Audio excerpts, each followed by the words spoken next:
Dear students आज आम दशम श्रेणी विज्ञानर जीव विज्ञानर रेचन विषय पढ़ा। रेचनर किसी एमसीक्यू जोटा कि तुम IA2 एग्जाम को हेल्पफुल हम निकट में IA2 एग्जाम होबार अच्छी तो तार से आम रेचनर किसी एमसीक्यू एवं डिस्कसन करवा। तो मन देकी तुम्हें मैंने एवं शुण। प्रथम क्वेश्चन टी कौन ना प्रथम क्वेश्चन टी कहला जो प्रक्रिया शरीर वर्ज्यवस्तु गुड़िक निष्कासित हेबा सह विभिन्न जैव रासायनिक कार्यकलापर संतुलन बजाय रहे ताहाकू कौन कहुए। से कौन कहला ना शरीर वर्ज्यवस्तु गुड़िक निष्कासित हेब आउ जैव रासायनिक कार्यकलापर संतुलन बजाय रहे ताहाकू आमे कौन कही थांती ना ताहाकू आमे कौन कही थांती ना ताहाकू आमे रेचन बोली कही थांती। ताहाकू आमे कौन कही थांती रेचन बुझिहला। तो ग हबो हमर सठिक आंसर बुझिहला। तो ताहाकू आमे कौन कही थांती केउ प्रक्रिया होता है ना हमर रेचन प्रक्रिया रे इटा संपादित होता है ग। नेक्स्ट जीवा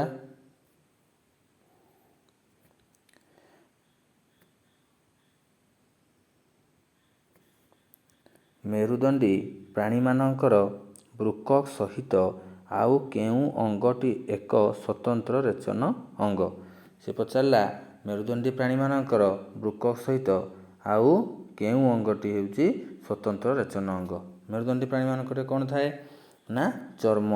चर्म होउची यार सठिक आंसर चर्म होउची रेचन अंग। नेक्स्ट शरीर रे पुष्टिसार चयापचय फल केउ उपादान निर्गत होता है।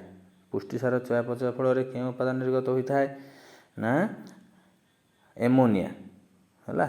शरीर रे पुष्टिसार चयापचय फल एमोनिया निर्गत होता है ख ख होउची यार सठिक आंसर।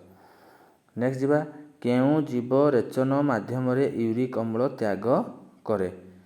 4 नंबर कौन कहला केउ जीव रेचन माध्यम यूरिक अम्ल त्याग करे ना पतंग क क होउची यार सठिक आंसर। नेक्स्ट रेचन माध्यम सरीसृप माने शरीर कौन निष्कासन करती। रेचन माध्यम सरीसृप माने शरीर कौन निष्कासन करथांती ना हमर एमोनिया यूरिया अंगारकाम्ल यूरिक अम्ल हम है घ होउची सठिक आंसर। नेक्स्ट मनीष शरीर रे उत्पन्न अंगारकाम्ल कहा द्वारा निष्कासित होता है। वृक्क यकृत फुसफुस पाकस्थली क्या द्वारा होता है ना गला फुसफुस द्वारा बुझेगा। नेक्स्ट जीवा स्थलचर प्राणी माने शरीर उत्पन्न हेउथिबा एमोनिया को केउथिरे परिणत करी शरीर निष्कासन करिथांती। तो स्थलचर प्राणी माने शरीर कौन करथांती उत्पन्न था एमोनिया को केउथिरे परिणत करती यूरिया बा यूरिक अम्ल एरिथ्रोपोइटिन यूरोक्रोम शिखाकोश केउथिरे ना यूरिया बा यूरिक अम्ल क हबो सठिक आंसर। नेक्स्ट पतंग सरीसृप मानक ठारे एमोनिया रु कौन तैयारी होता है कौन निजी ना यूरिया यूरिक अम्ल क्रिएटिनिन बिलिरुबिन। तो यूरिक अम्ल एमोनिया रु तैयारी होता है। नेक्स्ट झिंटिकार केउ अंग द्वारा रेचन कार्य संपादित होता है केउ अंग द्वारा शिखाकोश नेफ्रिडिया संकोचिकी धानी मालपिजियान नलिका। तो मालपिजियान नलिका द्वारा रेचन कार्य झिंटिकार होता है। नेक्स्ट शरीर रे केउठारे रक्तरु यूरिया अलगा हुए केउठारे ना वृक्क स्वेदग्रंथि यकृत पाकस्थली कोटा हम ना वृक्क क हेबो सठिक आंसर। 11 सुस्थ वयप्राप्त व्यक्तिर वृक्कर प्रस्थपाय केते सेमी ना 8 रु 12 5 रु 7 10 रु 12 10 रु 14। तो 5 रु 7 सेमी। वृक्कर भीतर पाखरे थिबा खालुआ स्थान को कौन कहा जाए गर्भिणी बस्ती मेडुला हाइलम मूत्र सारणी कौन कहा जाए हाइलम। ବୃକକର ଆକୃତି ପ୍ରାୟ କେଉଁ ମଞ୍ଜି ପରି ଅଟେ? ବୁଟ, ଶିମ୍ବ, ମଟର, ତେନ୍ତୁଳି। ନା ଶିମ୍ବ ମଞ୍ଜି ପରି ଅଟେ। ପ୍ରତ୍ୟେକ ବୃକକ ଭିତରେ ପ୍ରାୟ କେତେରୁ ଅଧିକ ଅତି ସୂକ୍ଷ୍ମ ବୃକକୀୟ ନଳିକା ରହିଥାଏ? 5 ଲକ୍ଷ, 15 ଲକ୍ଷ,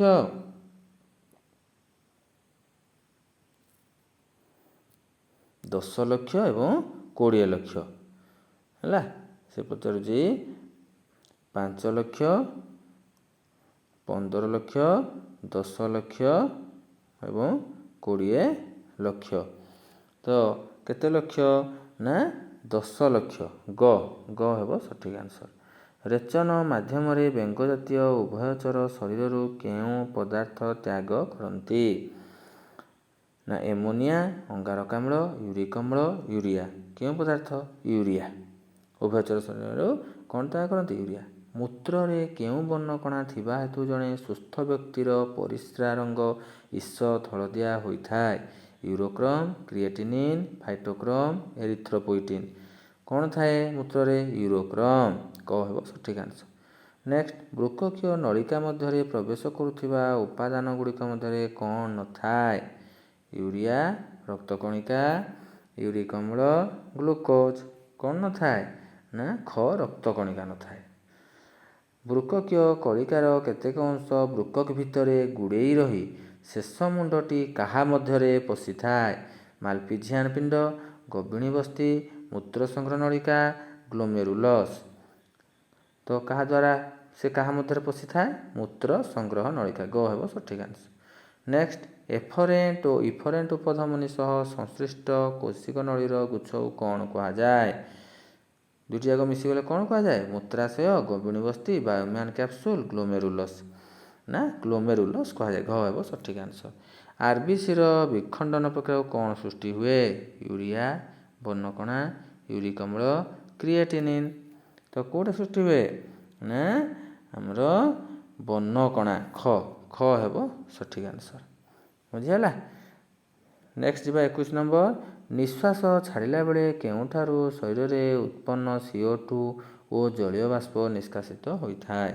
କେଉଁଠାରେ ଏଇଟା ହେଇଥାଏ? ଫୁସ୍ଫୁସ୍, ଯକୃତ, ବୃକକ, ଅଗ୍ନାଶୟ। ଫୁସ୍ଫୁସ୍। ବୃକକ କେଉଁ ହରମୋନ୍ କ୍ଷରଣ କରି ଆରବିସି ତିଆରି କରିବାରେ ସାହାଯ୍ୟ କରେ? ଭାସୋପ୍ରେସିନ୍, ମେଲାଟୋନିନ୍, ଏରିଥ୍ରୋପୋଇଟିନ୍, ଥାଇରକ୍ସିନ୍। କେଉଁ ହରମୋନ୍? ନା ଗ ଏରିଥ୍ରୋପୋଇଟିନ୍।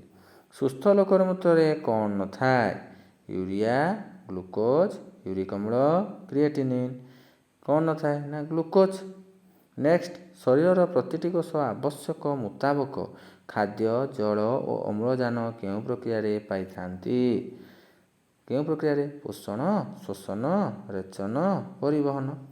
ତ କେଉଁ ପ୍ରକ୍ରିୟାରେ? ପରିବହନ ପ୍ରକ୍ରିୟାରେ। ଘ ହେବ ସଠିକ୍ ଆନ୍ସର। 25 ଗ୍ଲୋମେରୁଲସ୍ ଓ ବାୟୋମ୍ୟାନ୍ସ କ୍ୟାପସୁଲ ମିଶି କ'ଣ ଗଠନ କରନ୍ତି? ଗର୍ଭିଣୀ ବସ୍ତି, ଉପଧମନୀ, ନେଫ୍ରନ୍, ମାଲପିଜିଆନ୍ ପିଣ୍ଡ। କ'ଣ କରିଥାନ୍ତି? ନା ଘ ମାଲପିଜିଆନ୍ ପିଣ୍ଡ ହେବ ସଠିକ୍ ଆନ୍ସର।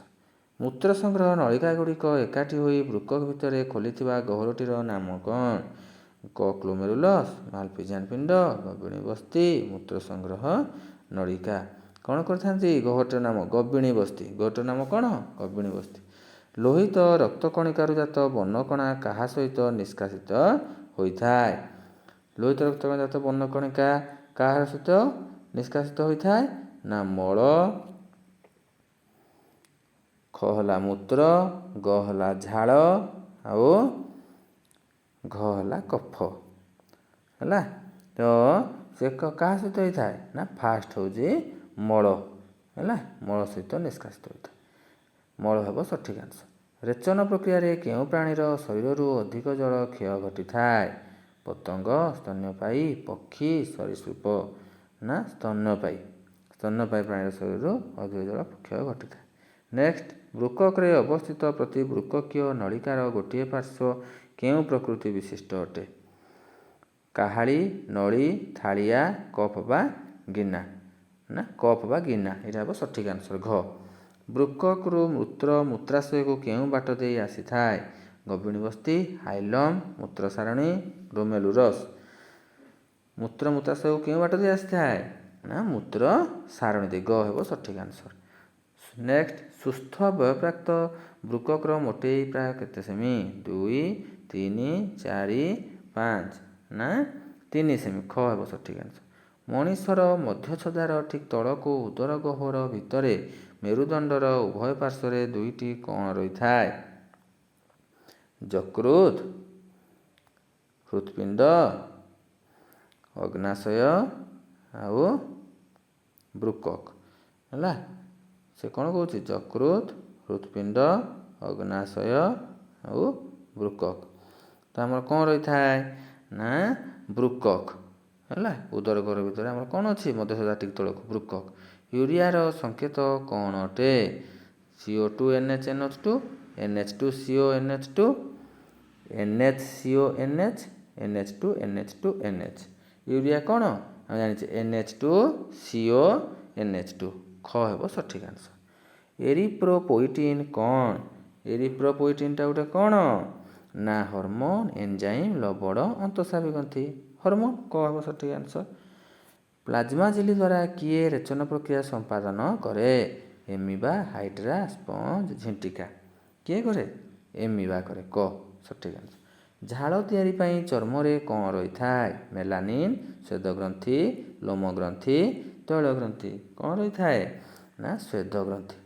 ମନୁଷ୍ୟ ଶରୀରରେ ଚୟାପଚୟରୁ ଉତ୍ପନ୍ନ ବର୍ଜ୍ୟ କାହା ସହ ମିଶି ଖାଦ୍ୟନଳୀକୁ ଯାଇଥାଏ?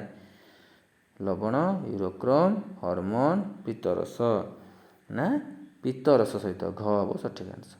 ଉଦ୍ଭିଦରେ ବର୍ଜ୍ୟବସ୍ତୁଗୁଡ଼ିକ କୋଷ ମଧ୍ୟସ୍ଥ କେଉଁ ଅଙ୍ଗିକାରେ ସଂଗୃହୀତ ହୋଇଥାଏ? ନ୍ୟଷ୍ଟି, ରସଧାନୀ, ଗୋଲ୍ଗି ପିଣ୍ଡ, ଲବକ।